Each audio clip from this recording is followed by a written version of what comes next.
Estava ouvindo o Gu aqui falando, né, sobre o generoso prosperará. Alguns dias atrás aqui a Tícia até falou, né, que eu era meio duro. Nesse dia o Gu nem estava. Glória a Deus, né? Senão ele ia querer me cutucar. E aí a gente foi visitar a Aira, né? Esse final de semana que passou. E aí conhecemos algumas amigas e tal. E aí a gente até chegou a ir para Dallas. Aí nosso voo foi cancelado. E depois eu vou contar mais um pouquinho. Mas na segunda-feira a Aira chegou assim, estava lá no quarto com a gente, acho que almoçando, tomando café, e falou assim, falta X para fulana conseguir o valor que ela precisa para fazer a viagem, né? Aí a Tícia já olhou para mim. Aí eu pensei assim rápido, né? Eu falei assim, cara, mas eu já tenho que ajudar a Aira, né? E não é barato, então assim, eu já estou fazendo a minha parte, né? Vamos, outra pessoa. E o olho da Tícia não parava de olhar para mim, né? Aí ela falou assim, amor, a gente podia ajudar, né? Aí eu falei assim, amor, a gente pode ajudar. E aí a gente deu lá o dinheiro para a menina que faltava e beleza, né? E aí voltamos, né? Voltamos, na quinta-feira eu fui trabalhar, fiz o trabalho lá e tal, aí não tinha preço estipulado ainda, aí o senhor lá, o americano, falou assim, quanto que é? Aí eu falei, né? Aí ele falou assim, beleza, muito obrigado pelo seu trabalho e eu vou te dar tanto a mais. E aí eu pensei, e o valor que ele me deu não era o valor que a gente deu.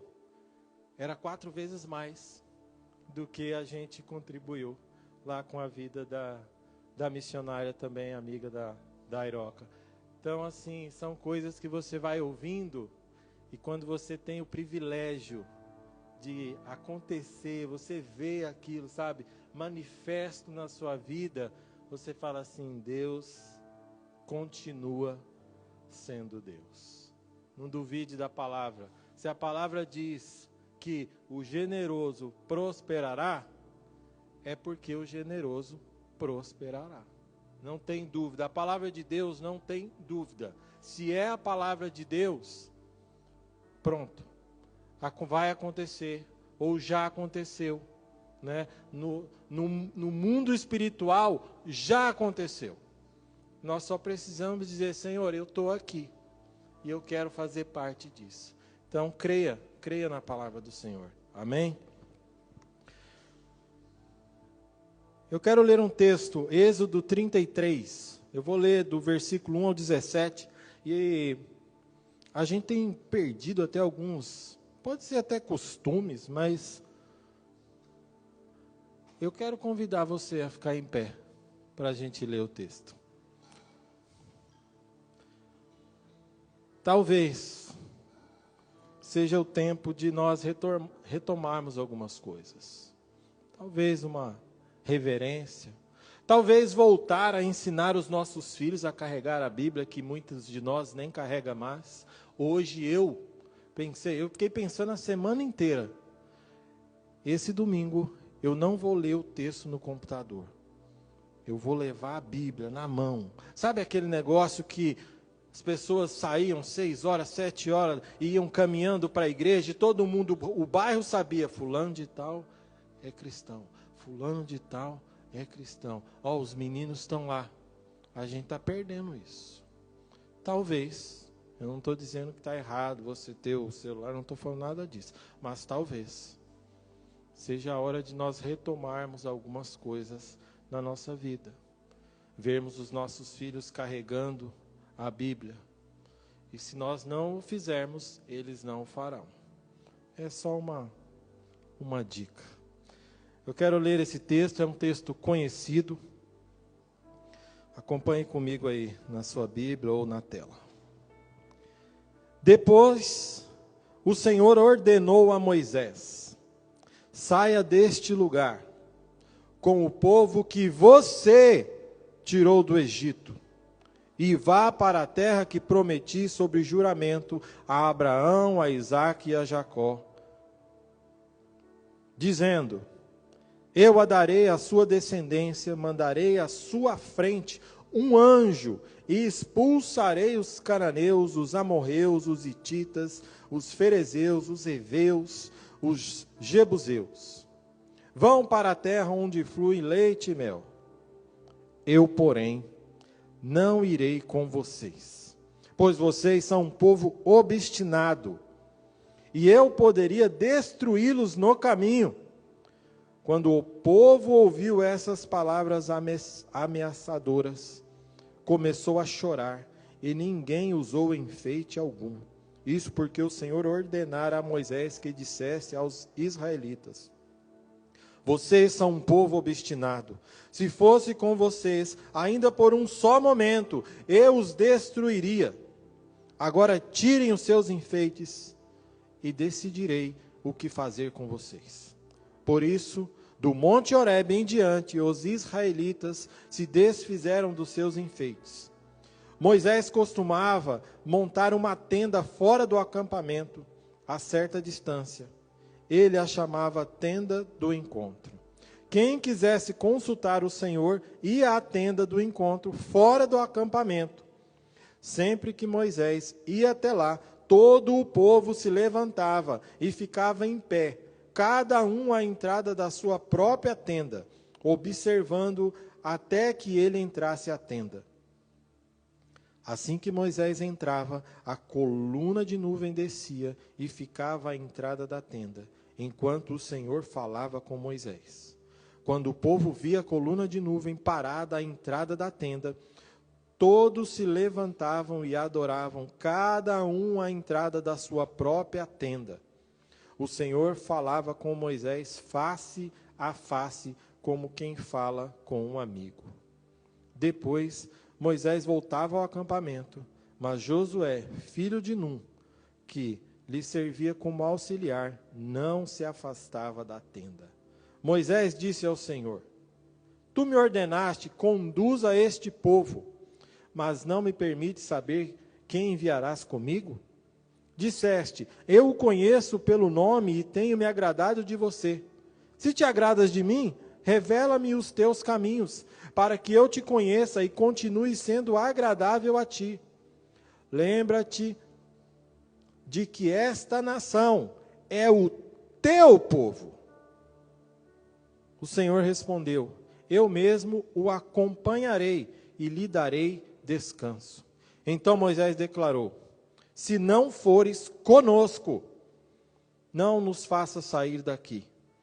Como se saberá que eu e o teu povo podemos contar com o teu favor, se não nos acompanhares? Que mais poderá distinguir o teu povo e eu dos demais povos da face da terra? O Senhor disse a Moisés: farei o que me pede, porque tenho me agradado de você, e o conheço pelo nome. Amém. Os irmãos podem se assentar.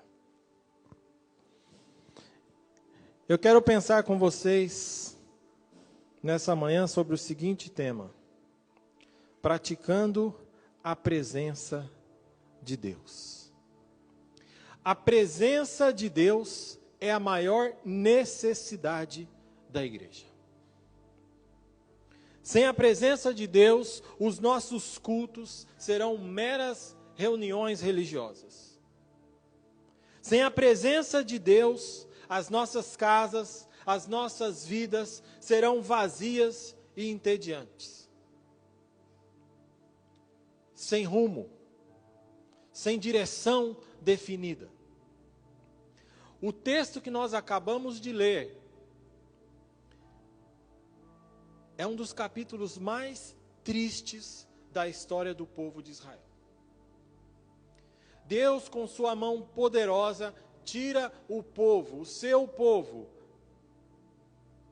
da escravidão do Egito. O povo ali viu as 10 pragas e eles imunes a tudo aquilo. O povo viu o mar vermelho se abrir e passaram por ele a pé enxuto. Esse mesmo povo do outro lado do mar, viu esse mesmo mar se fechando por cima do exército egípcio. Eles viram a água brotar da rocha, eles viram o maná descer do céu, eles viram codornizes trazerem comida para eles, viram pão no meio do deserto. Eles recebiam sustento diário. E agora eles chegam no Monte Horebe. E Moisés, acompanhado por Josué, vai subir o monte para ir à presença de Deus. Moisés fica ali 40 dias. Ali ele recebe as leis escritas numa tábua pelo dedo de Deus. Ainda Moisés estando no monte, Deus fala assim com Moisés: Moisés, volta, porque o seu povo, o teu povo, que você tirou do Egito, Deus falando para Moisés, se corrompeu. O capítulo 32, antes desse capítulo que nós lemos, diz que o povo estava ali incomodado, Moisés já estava há muito tempo fora, e eles se reúnem em volta de Arão e dizem: Arão, é o seguinte, a gente não sabe o que aconteceu com Moisés, então a gente quer que você faça deuses aí para nós, porque nós precisamos ser guiados para algum lugar, para fazer alguma coisa, nós precisamos de deuses que nos conduzam. Insensatamente Arão ouve essas palavras e diz ao povo assim: ó, pega todos os brincos aí de ouro, pulseira e tragam até mim.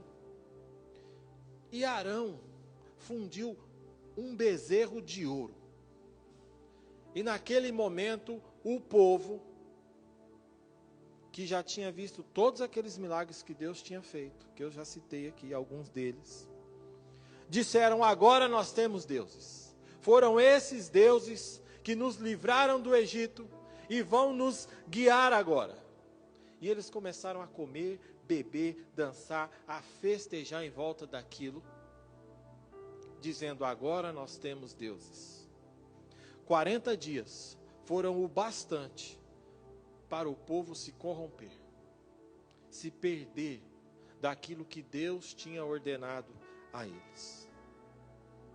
E aí Deus diz para Moisés assim: ó, Moisés, eu estou muito irritado, eu estou irado, eu vou fazer o seguinte, eu vou destruir todo mundo, e vou começar um novo povo, com você. E aí Moisés diz assim: não, Senhor, não faz isso não, por que acenderia a sua ira contra o teu povo? Moisés está fazendo questão de devolver o povo para Deus. Porque Deus diz assim para Moisés: o teu povo que você tirou do Egito se corrompeu. Aí Moisés assim: ó Deus, é o seguinte, esse povo é teu, não é meu. Primeira questão, porque às vezes a gente lê assim, né, muito, e Moisés diz, eu fico imaginando essa briga entre Moisés e Deus. Deus dizendo assim: ó, eu vou acabar com todo mundo. Aí Moisés diz: não vai acabar não, porque é o teu povo, não é meu povo. Quem tirou eles do Egito foi você, não fui eu. Aí Deus diz assim: não, mas eu não aguento mais eles. Ele falou assim: olha, mas vai ter que aguentar. Mas eu não vou mais com vocês. Tá, mas por que você não vai? Não foi você que tirou a gente de lá? Você tirou a gente de lá só para matar aqui no meio do deserto? O que os outros povos vão dizer a respeito de você? Que você tirou o teu povo de lá só para matar aqui no meio do deserto? Enfim, Moisés conseguiu ali, ele conseguiu o favor de Deus, e Deus ouve Moisés e diz assim: ó, tá bom, eu não vou fazer isso. Está lá no capítulo 32, depois você pode ler na sua casa, como diz o Cláudio Duarte, né, eu não sou obrigado a ler tudo, mas você pode ler em casa. E aí o Moisés volta, ele volta, e aí quando ele está chegando perto do povo, ele se depara com aquela cena, o povo de Deus, adorando um bezerro de ouro. Eles estavam ali dançando, festejando. Moisés, irado, quebra as tábuas que Deus tinha dado para ele e parte para cima do bezerro de ouro. Pega aquele bezerro de ouro, coloca no fogo, moeu ele até virar pó, jogou na água e fez os israelitas beberem essa água.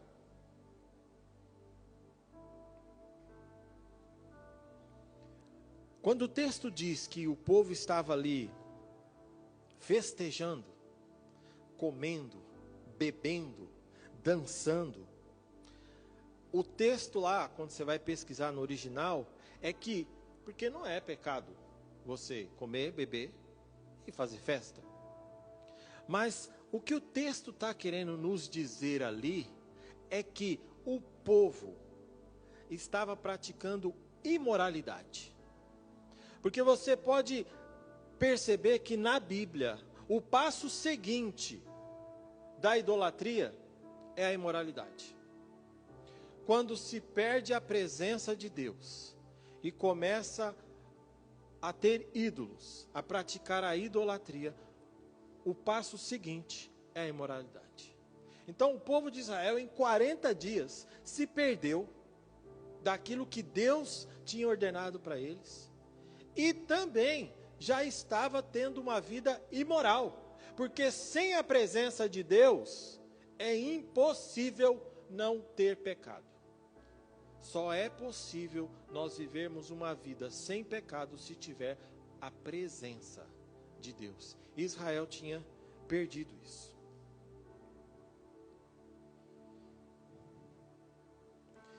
E talvez você esteja pensando aí, mas eu não adoro nenhum bezerro de ouro. Mas muitas vezes nós podemos ter outros ídolos. Talvez o dinheiro possa ser um ídolo. Possa estar tomando o lugar de Deus. Talvez eu e você possamos ser o nosso próprio ídolo. Seja feita a minha vontade. Quando você não se submete à vontade de Deus, mas quer fazer a tua vontade, você virou seu ídolo. Você virou seu ídolo.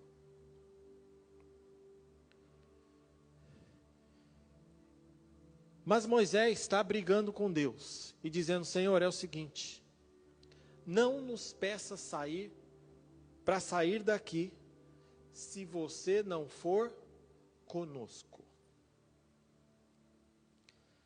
O que Moisés está dizendo para Deus? Eu não estou interessado, Senhor, na promessa, mas sim no Deus da promessa. Porque a proposta de Deus era interessante.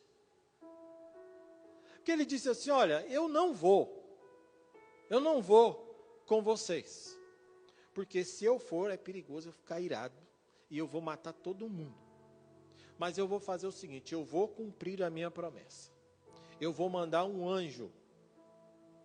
E o anjo vai resolver tudo. Ele vai resolver tudo. E aí Moisés diz assim: Senhor, eu não quero saber de anjo nenhum. Porque quem me chamou foi o Senhor. Então, não nos peça para sair daqui se a tua presença não for conosco, porque se a tua presença não estiver conosco, nós não tem nada que nos diferencie de outros povos. É só a tua presença que nos faz ser diferentes. E hoje para nós aqui, queridos, não é diferente. A única coisa que nos faz ser diferente de outros povos, de outras religiões, é a presença de Deus. Se nós não tivermos a presença de Deus na nossa casa, na nossa vida, no nosso trabalho, nós não seremos diferentes. E eu estou falando de uma presença manifesta de Deus. Uma presença que se manifesta através de nós, através da igreja. Porque eu fiquei pensando,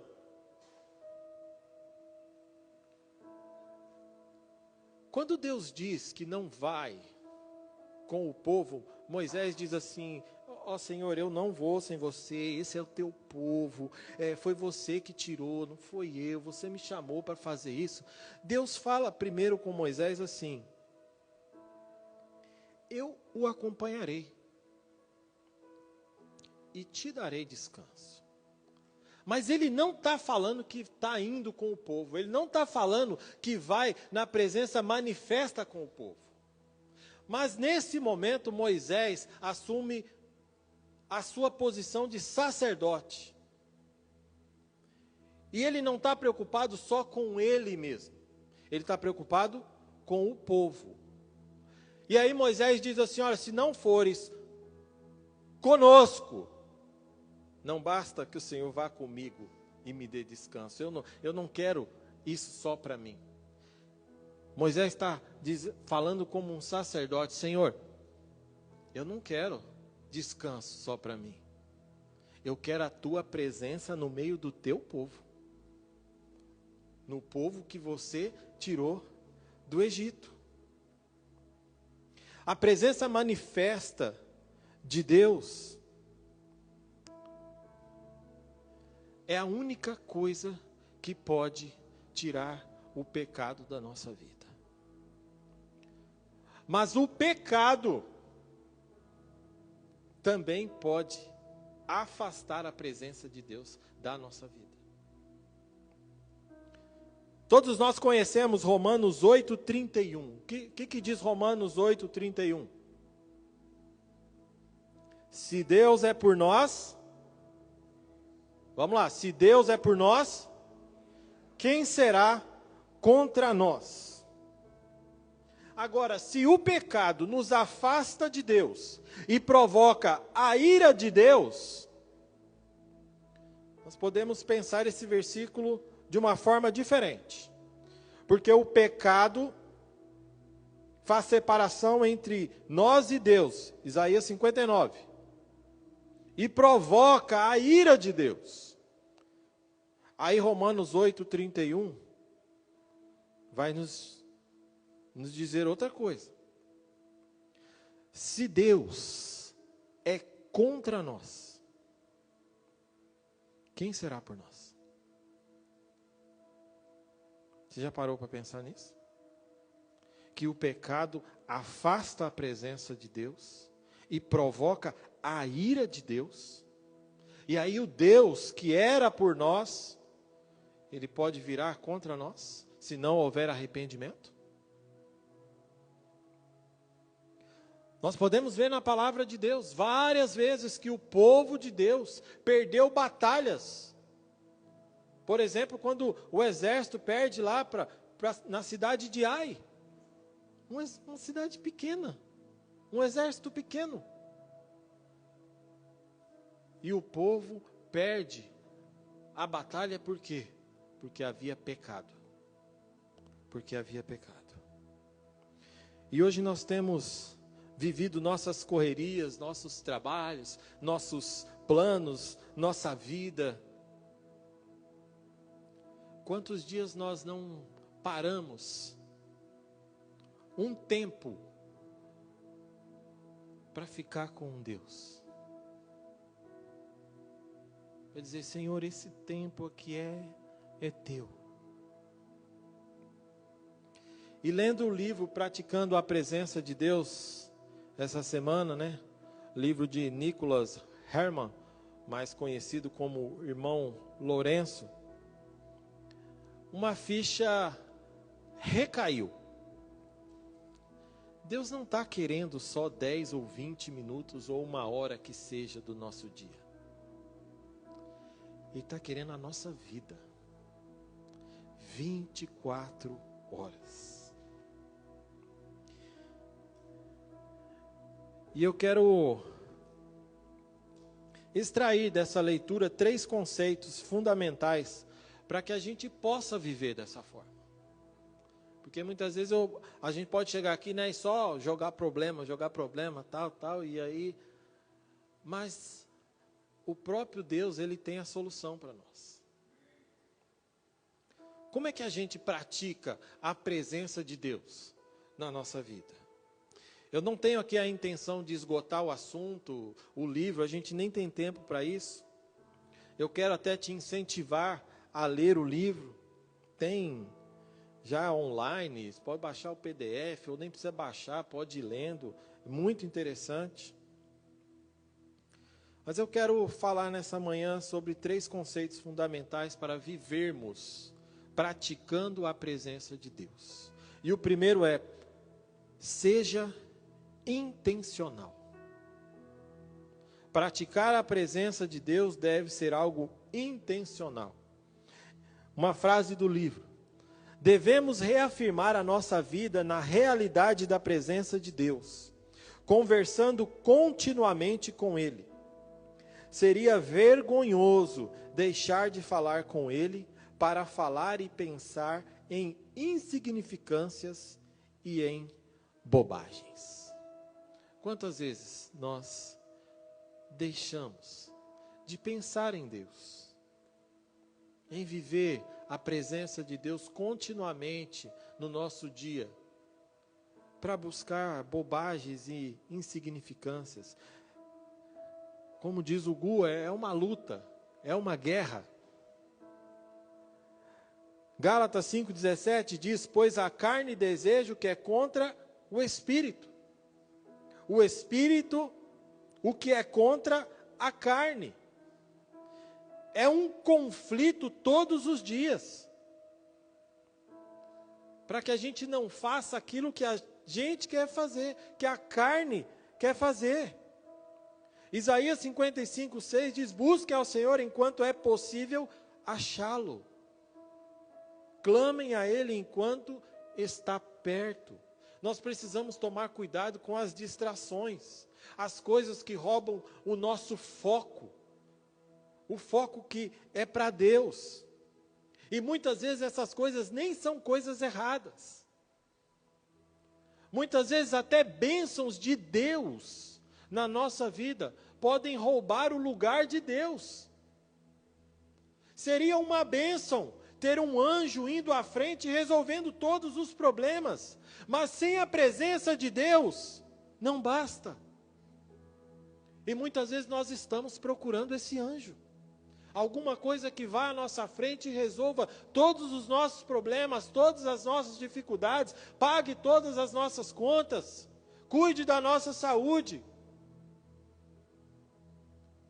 Mas sem a presença, isso é nada. Nós precisamos ser livres. Livres do quê? Muitas vezes livres de nós mesmos. O que é ser livre? É fazer o que eu quero? Isso é ser livre? Não, eu não faço o que as pessoas querem que eu faça. Eu sou livre, eu faço o que eu quero. Ser livre não é fazer o que quer. Ser livre é fazer o que é preciso ser feito. Quem aqui acha que vai acordar amanhã e vai falar assim: meu Deus, que vontade de ir trabalhar? Quem acha que vai acordar assim amanhã aqui? Mas quem acha que vai trabalhar amanhã? Por quê? Porque é preciso. Ser livre é isso. Você vai porque é preciso. Você faz porque é preciso. Você acha que amanhã, ou que todos os dias, você vai acordar assim: ô Senhor, obrigado. Que vontade de orar. Que vontade de ler a Bíblia. Eu vou ler a Bíblia toda hoje. Você acha que você vai acordar com essa vontade? Não vai. Pelo menos no começo, não vai. E sabe por que você vai fazer isso? Porque você vai orar? Porque você vai buscar Deus? Porque é preciso. Isso é ser livre. Ser livre não é fazer o que os outros querem que você faça, mas também não é fazer o que você quer fazer. Ser livre é fazer aquilo que Deus quer que nós façamos. Então seja intencional. Praticar a presença de Deus é ser intencional. Segunda coisa, Praticar a presença de Deus é ser regulado pelo amor. Uma frase do livro: quando decidimos fazer as coisas por amor a Deus, encontramos motivos de ser satisfeitos. Quando decidimos fazer as coisas por amor a Deus, encontramos motivos para estarmos satisfeitos. Ele diz assim também que constatou que o caminho mais curto para ir diretamente a Deus era exercitando o amor continuamente, através de um exercício contínuo de amor e fazendo todas as coisas por amor a Deus. Querido, nosso único dever é amar a Deus e nos deleitar nele. Quando nós decidimos fazer por amor, não importa se aquilo que estamos fazendo nos parece pequeno ou grande, deve ser feito por amor. 1 Coríntios 10:31 diz assim: quer vocês comam, quer bebam, quer façam qualquer outra coisa, façam tudo para a glória de Deus. Então eu vou trabalhar amanhã. Eu vou fazer para a glória de quem? Ah, mas o patrão não é legal. Mas você vai fazer para quem? Para a glória de Deus. Você vai para a escola amanhã, o professor é chato. O professor pega no pé. Você vai fazer para quem? Para a glória de Deus. Vou jogar amanhã, Theo. O coach é fraco, é ruim. Mas quando ele te colocar em campo, você vai jogar para quem? Não, para a glória de Deus. Tudo, quer comam, quer bebam, devemos fazer para a glória de Deus. Nós precisamos entender que nós aqui somos representantes de Deus. Tem muitas pessoas que trabalham representando uma empresa. Muitas vezes você presta serviço para uma outra empresa, aí quando você entra no condomínio, eles perguntam assim: qual é o seu nome? Para que empresa você trabalha? Aí você muitas vezes não fala o nome da sua companhia, porque ali você está indo representar uma outra companhia. Certo? Não é assim que acontece? Não é assim que acontece, Léo? Aí o cara fala assim: ó, quando chegar no gate, você fala o nome da companhia tal. Quando você passa por aquele portão, você está representando quem? A companhia do cara. E ele só te manda lá por quê? Porque ele confia em você. Porque para representar a empresa dele, para entrar na casa de alguém, tem que ser alguém de confiança. E aí sabe o que Deus fez com a gente? Ele disse assim: ó, vocês vão e façam discípulos. Sabe por que ele fez isso? Porque ele confia em você. Ele confia em mim. Quando você chegar lá na escola, quando você chegar lá no futebol, Theo, você é um representante de Deus lá. Quando a Vitória chegar lá na faculdade, lá em Gainesville, né? Ela vai ser uma representante de Deus lá. Quando você amanhã estiver lá no seu trabalho, quando você estiver no trânsito amanhã, e você levar uma fechada, uma buzinada, lembre-se, você é um representante de Deus. Então viva por amor. Seja regulado pelo amor. Ah, mas eu estou certo. Você não precisa ficar se justificando. Desde que você esteja vivendo o que Deus tem para você, deixa que Ele cuida do restante. Nós precisamos, irmãos, valorizar a presença de Deus na nossa vida.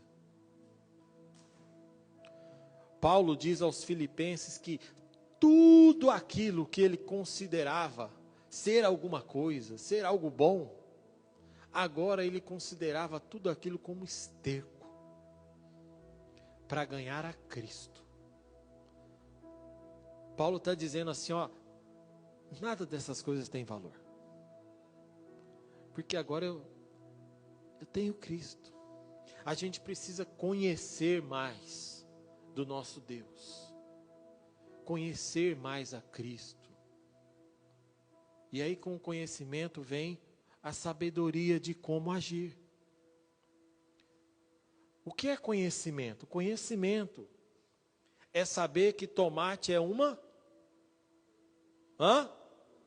Tomate é uma fruta? Isso é conhecimento. Mas sabe o que é sabedoria? É não colocar o tomate na salada de fruta. Conhecimento é diferente de sabedoria. Mas a sabedoria só vem com o conhecimento. E o conhecimento só vem se a gente buscar ele.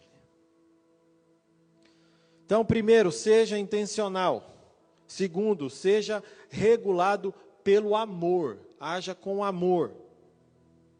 E terceiro e último, e não menos importante, praticar a presença de Deus é viver em fé.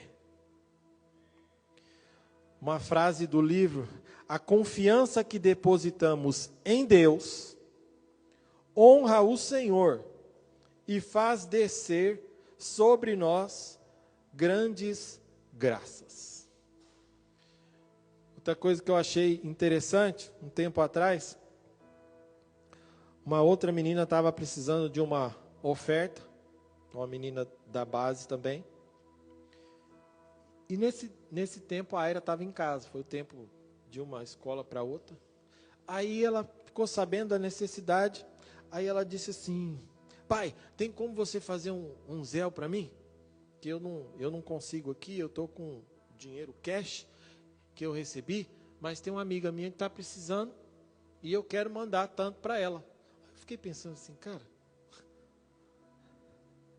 a menina é missionária, está juntando um dinheiro aí, precisa pagar a próxima escola e está querendo, vai dar oferta. Eu quase falei para ela assim: filha, você está maluca? Você está maluca?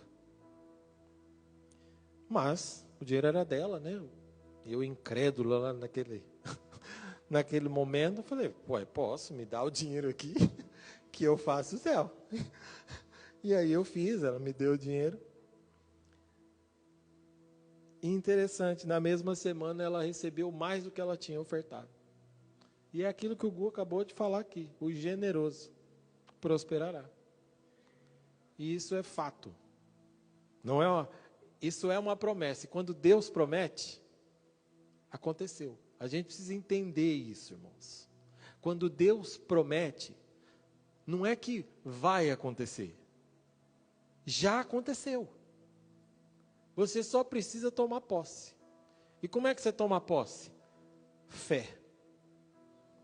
Praticar a presença de Deus é viver em fé. Romanos 12:3 diz que cada um de nós recebeu uma medida de fé. O que está querendo dizer? Que quando nós nos convertemos, quando nós aceitamos a Cristo, nós recebemos uma medida de fé. Porém, essa fé precisa aumentar.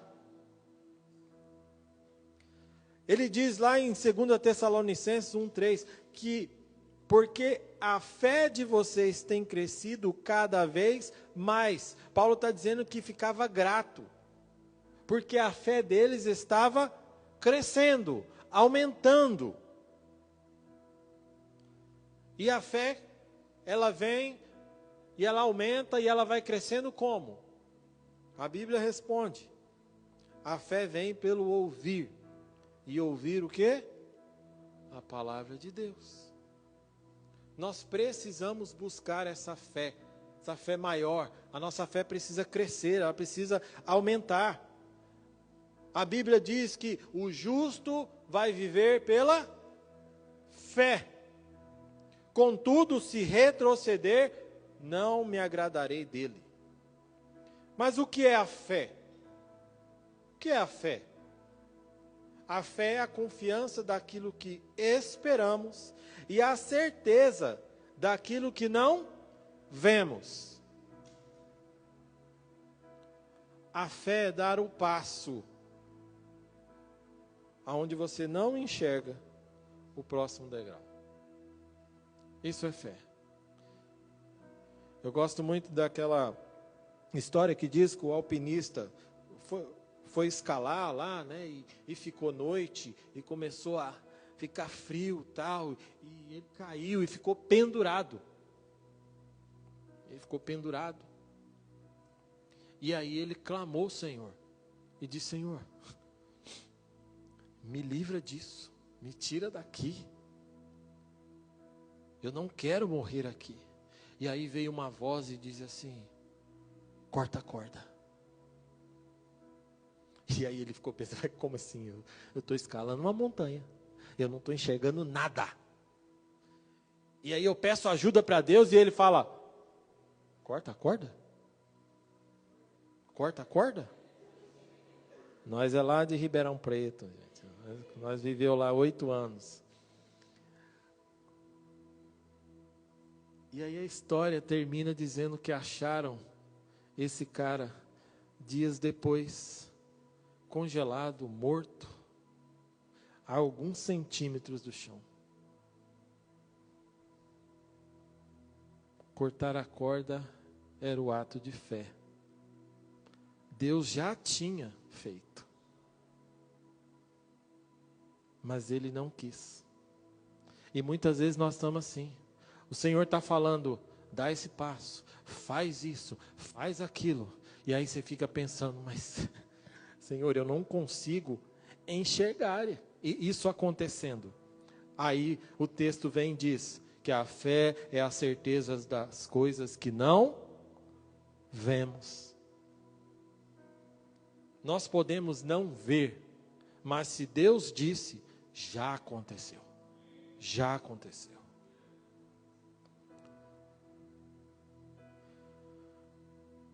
Hebreus 11:6 diz que sem essa fé é impossível agradar a Deus.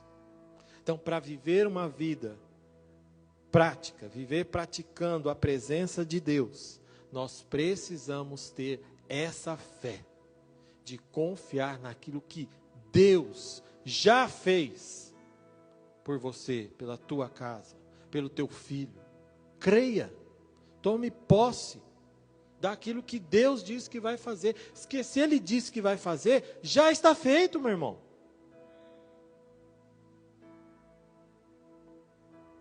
Mateus 8, 10 e 15 e 28, Jesus elogia uma fé, uma grande fé. Mas no mesmo Evangelho, capítulo 8, 26 e 14 e 21, Jesus condena uma pequena fé. Isso nos mostra que nós precisamos viver de uma forma que a nossa fé vá crescendo, vá crescendo, vá crescendo, vá crescendo, vá crescendo, até conseguirmos chegar àquilo que Deus quer para nossas vidas. Nós viajamos lá para, eu já estou terminando, nós viajamos lá para ver a Aeroca, e o nosso plano era chegar lá sexta-feira à noite, e domingo à noite voltar para casa. Segunda-feira é dia de batente, né, de trabalho. E a gente foi muito legal, passamos o sábado inteiro com ela. No domingo quem leu o que eu escrevi, já está falando isso, nós fomos para Dallas, fomos lá numa igreja, foi muito bom, 2 amigas delas foram com a gente. Voltamos para Tyler, ficamos ali, tomamos um café e, go home. Fomos para Dallas novamente, fizemos o check-in, passamos na segurança, estamos lá sentados esperando. Daqui a pouco chega um e-mail: seu voo foi cancelado, nos desculpe. E aí, a Tice foi lá perguntar, e tal, o que está acontecendo, tal, e voltou tranquila. Amor, o voo foi cancelado. E a volta é quarta-feira. Eu falei: o quê? Como assim quarta-feira? E eu fiquei bravo, né? Falei: como assim? E agora? E hotel, carro, comida? Eles não pagam nada, porque lá nas entrelinhas diz que se for por tal motivo, que o avião deu problema, não sei o quê, eles não são obrigados. Enfim, eu não sou advogado, não vale a pena eu correr atrás de nada, vai ficar por isso mesmo, né? E a Tice tranquila, rindo. Amor, quarta-feira, a gente volta. Aí eu falei assim, mas vamos pesquisar outras formas. A gente pega o dinheiro de volta, da volta eles davam. Mas a gente comprou uma passagem baratinha, né, há muito tempo atrás. A gente aqui compra a passagem sem saber se vai poder ir. Isso é que é o fato. E graças a Deus a gente pôde ir. Aí o que eles devolviam não pagava nem 1/10 do que a gente teria que comprar outra passagem. E aí a outra passagem só tinha no outro dia mesmo assim, à noite, para ir lá para West Palm, né? E aí meu carro estava lá em Miami. Eu falei, meu Deus, eu vou ter que sair lá do West Palm, ir lá para Miami, pegar o carro. Eu fiz as contas, vai dar na mesma, vou gastar, não sei o quê. Aí eu falei, Tis, o que você quer fazer? Ela falou, eu quero ficar, né? Mas você que sabe. E aí eu fiquei fazendo conta e eu senti o Espírito Santo falando assim, Marcelo, fica aí. Irmãos, foi tão bom ficar, porque a gente sempre foi envolvido, né, essa questão de missão, receber missionário, tal, no Brasil, tal, mas nunca vimos o dia a dia de uma base, né? Sábado e domingo, tem gente que vai para casa, tem gente que... E aí a gente foi vendo lá o que acontecia, né? E aí a gente viu lá umas crianças, viu pais e viu avós. E aí aquilo veio na minha mente assim, porque muitas vezes nós ficamos pensando assim, né? Eu compartilhei ontem com os irmãos, né, na reunião, os pastores, falei assim, às vezes a nossa noção é quando é que o missionário vai voltar para casa para começar a viver a vida dele. A estudar, a casar, a ter filho, cuidar da sua aposentadoria. E a gente fica pensando, né? Parece que a vida missionária é uma aventura momentânea e que uma hora vai acabar e volta para casa e beleza. E eu vendo aquilo, vendo ali, terceira geração naquela base, eu fiquei, caiu outra ficha. Eu falei, não é uma coisa momentânea. É a vida deles. Eles escolheram isso. Eles não vão voltar para casa. Eles já estão em casa. E aí vendo aquelas crianças assim, é claro que o avô lá teve 3, 4 filhos, nem todos ficaram, e está tudo certo, não tem nada de errado nisso. Tem filhos que continuaram lá e falaram, não, é isso que eu quero. Tem filhos que foram estudar fora e seguiram outras profissões, e não tem nada de errado. Porque cada um tem que seguir o seu chamado. A questão é que a gente não pode ficar esperando pequenos momentos para fazer aquilo que Deus nos chamou. A nossa vida é um chamado. E a vida missionária é um chamado também. Ser médico é um chamado. Qualquer profissão que você, um construtor, o que seja, é um chamado de Deus. Deus quer te usar ali. Mas isso passava na minha mente. Falei assim, quando será que minha filha vai voltar para casa, né? E vai estudar e de vez em quando vai fazer uma missão aqui, outra ali, e volta para casa, e vai casar, e vai ter os filhos ali, vai morar vizinho de casa, e eu vou ter os netos ali, vai ser super legal. E aí a gente conversando com ela sobre estudo, green card talvez daqui a 1 ano, como é que você vai fazer, o que você está pensando? E ela olhou para a gente e falou assim,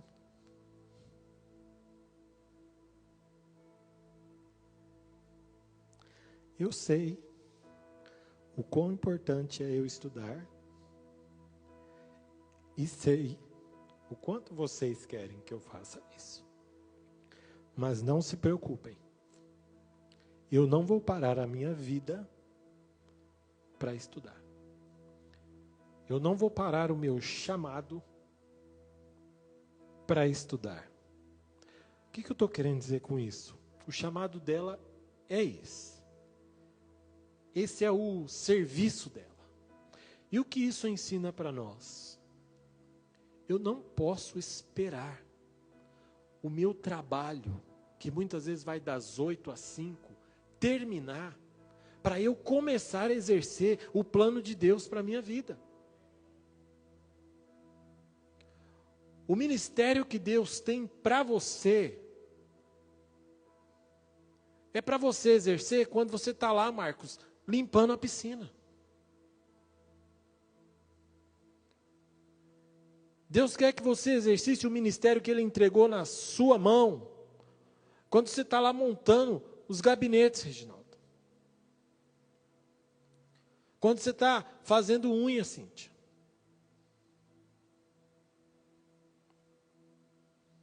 Quando vocês, adolescentes, jovens, estão lá na escola estudando. Não precisa terminar o horário de aula para você colocar em prática o ministério que Deus entregou na sua mão. Não espere a sua vida ter que parar para você viver a presença de Deus plenamente na sua vida. Quando você estiver colocando um drywall, fazendo uma demolição,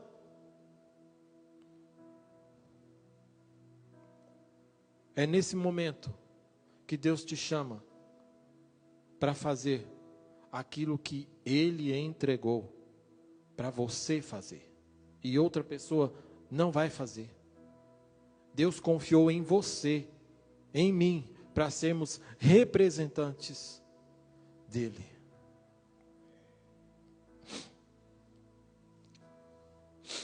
Eu ouvi uma música essa semana. Eu não pedi para o Mateus. Mas eu quero só ler aqui algumas partes do que ela diz e com isso quero encerrar. Diz assim: em que momento perdemos o caminho? Em que momento paramos de ouvir? Em que momento o coração se tornou frio? Em que momento esquecemos o ferido? Em que momento começamos a julgar? Em que momento construímos o nosso reino? Te pedimos graça, Deus, e misericórdia. Que venha o teu reino. Que o teu reino venha, intervenha. Em ti a graça e misericórdia. Hoje os redimidos dizem: vem, Cristo vem, um mover, um despertar.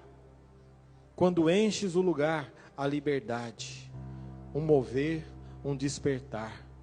Quando tomas teu lugar, a cura. Hoje nós cantamos aqui que nós não queremos só um arrepio ou nos emocionar, mas nós queremos nos afogar no oceano do Santo Espírito. Nós cantamos isso hoje. E eu quero te desafiar nessa manhã a viver uma vida praticando a presença de Deus na sua vida.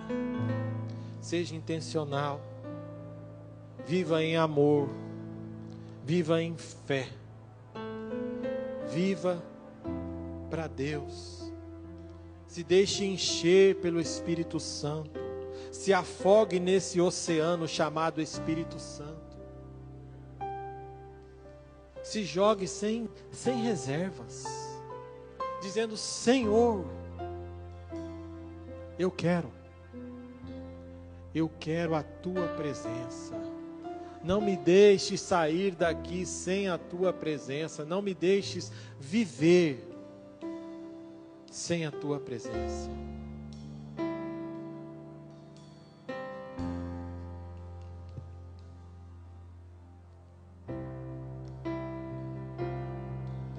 Vamos colocar em pé, irmãos. Use esse momento, eles vão cantar aqui. Eu achei interessante porque esse livro, que eu espero que você leia, diz que a conversão do irmão Lourenço foi em um momento que ele avistou uma árvore. E aquela árvore estava seca, sem folhas. E naquele momento Deus deu uma revelação para ele, dizendo que aquela flor, aquela árvore, ia ter novamente folhas, iria ficar verde, e ela iria ter fruto. E assim são as estações da nossa vida. Eu não sei qual a estação que você está vivendo, mas eu quero te dizer nessa manhã, existe uma nova história para você. Existe uma nova fase que o Senhor quer que você viva, que você cresça, que você se deixe ser cheio pelo Espírito Santo de Deus. Em nome de Jesus, irmãos, medite nesse momento, fale com você mesmo, fale com Deus, adore ao Senhor, diga para Ele o que você está precisando, o que você está pensando, o que você quer, coloque os seus planos diante dEle, e diga: Senhor, eu tenho esses planos, mas eu não quero viver os meus planos, eu quero viver os seus planos, porque os seus planos são melhores do que o meu.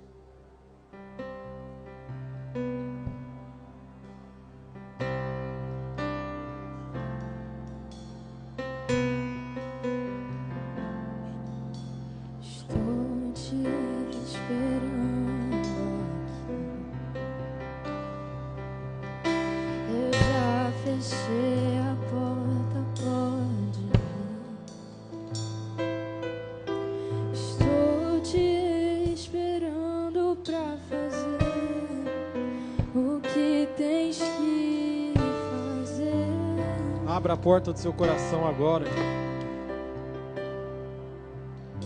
Meu coração aberto já está. Te peço, vem encher esse lugar. Amém, aleluia. Te entrego tudo que eu tenho, sou também quem não sou.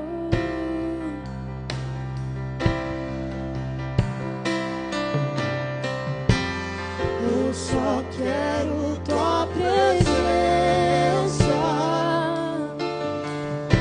Hoje não vou te pedir nada.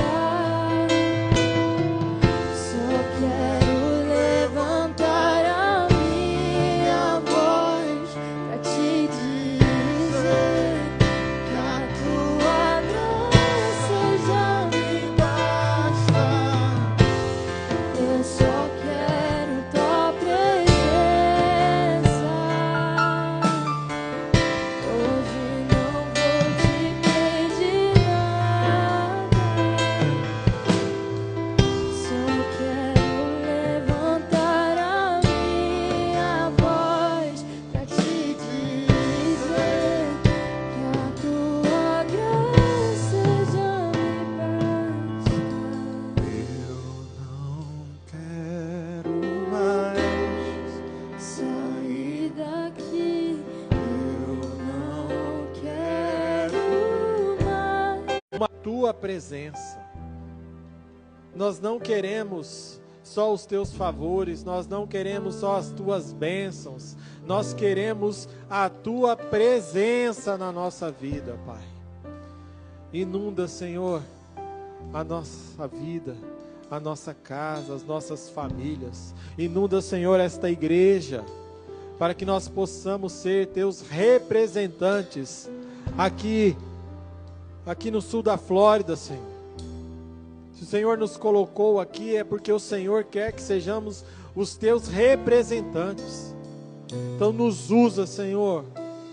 Nos usa para levar a tua presença a outros lugares, levar a tua presença a pessoas que ainda não te conhecem, ou que só te conhecem de ouvir falar, mas que eles possam, através da nossa vida, através do nosso agir, através do nosso linguajar, através do nosso modo de agir, Senhor, eles possam te conhecer e possam também ser cheios da tua presença. Não há nada mais do que nós precisamos, a não ser da tua presença. Nós te pedimos, Deus, inunda as nossas vidas da tua presença, em nome de Jesus Cristo. Amém. Amém.